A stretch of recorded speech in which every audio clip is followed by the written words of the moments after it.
Hello, it's Jim Hutchins for the Jerusalem Connection Spot Report for this week. As you know, here in the United States, we're in the middle of an election year. And one of the areas of interest that has not been too extensively covered, I should say, is the whole area of the religion of the candidates. President Obama has said that he's a Christian, and the Republican candidates have all said they're Christians. But what does that mean? A Christian is one who is a follower of Christ, follower of the Messiah, follower of Jesus. That is, he reflects the virtues, the values, the teachings, the behaviors that Jesus teaches and ascribes to. It's possible to falsify those. As a matter of fact, Jesus says in Matthew chapter 7, watch out for false prophets. Watch out for false politicians, I should say. They come in sheep's clothing, but inwardly they are ravenous wolves. You can tell them by their fruits, by what their works are, not what they say they are, not who they say they are, but what they do and what they stand for. And that's very important. As a matter of fact, Jesus says this in Matthew 7, verse 21, not everyone who says to me, Lord, Lord, will enter the kingdom of heaven, but only he who does the will of my Father in heaven. He says, many will say to me on that day, Lord, didn't we prophesy in your name? Didn't we cast out demons? Didn't we do miracles in your name? And Jesus said, then I will tell them plainly, I never knew you. Depart from me, you workers of evil.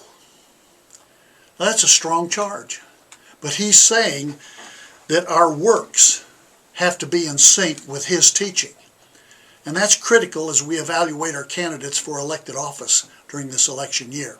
It's possible to be deceived. As a matter of fact, Jesus said this in Matthew chapter 24 in answer to a question from his disciples who asked him, what will be the sign of your coming and the end of the age? And Jesus said this in his first answer out of the box, if you will. He said, watch out that no one deceives you. No one deceives you. What's he mean? What does it mean to deceive? It means to accept as true and valid that which is in reality is false and invalid. Matter of fact, the dictionary says this: deception involves falsehood or the deliberate concealment of or misrepresentation of truth with the intent to lead another into error or to disadvantage. May I say to you that between the two comings of Jesus, the first coming and his second coming, his return, deception is pervasive. It is a cancer that is metastasized to every conceivable level of human experience, whether religious, political, academic, the social structure, whatever.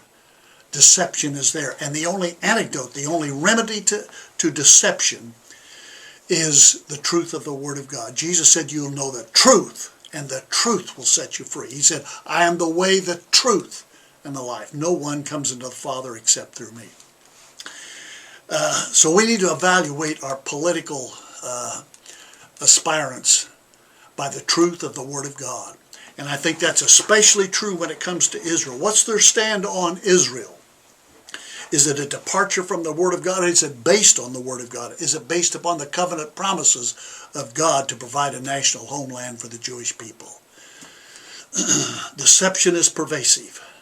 Truth will set us free.